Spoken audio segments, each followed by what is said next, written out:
عاملين ايه؟ يا رب تكونوا بخير. دي طريقتي بقى في الفراخ، يعني الطريقه دي بتبقى حلوه قوي. بعد ما تسلقيها وخلاص وشوفهم وشربتها خلصت وكله، قطعت تحت بصيتين اتنين، وهي انا حطيتها كده عصرت عليها ليمون. هنا بقى رحت حاطه بصلتين عليهم، هنبقى هنحط عليهم ملح فلفل بهارات بس كده، وهنضربهم ضربه وهاجي احطهم على الفراخ. يا جماعه بصوا، انا حطيتها كده على النار وحطيت عليها شويه شوربه بس، واسيبها بقى بغطيها واسيبها مع نفسها لغايه ايه لما يندمجوا مع بعض. هعمل فحمايه وادخلها شويه في الفرن واطفي الفحمايه فيها، في الاخر بقى هاجي اوريها لكم. شفتوا بقى يا جماعه الفراخ على الفحم اهي. شو انا عملت فحمايه فين بقى؟ دي بتطلع طعمها والله في حته تانية.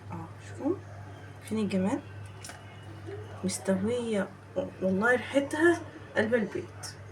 جربوها على فكرة، يعني احنا معتمدين الطريقة دي على طول. الطريقة دي حلوة جدا، جربوها وصدقوني مش هتندموا.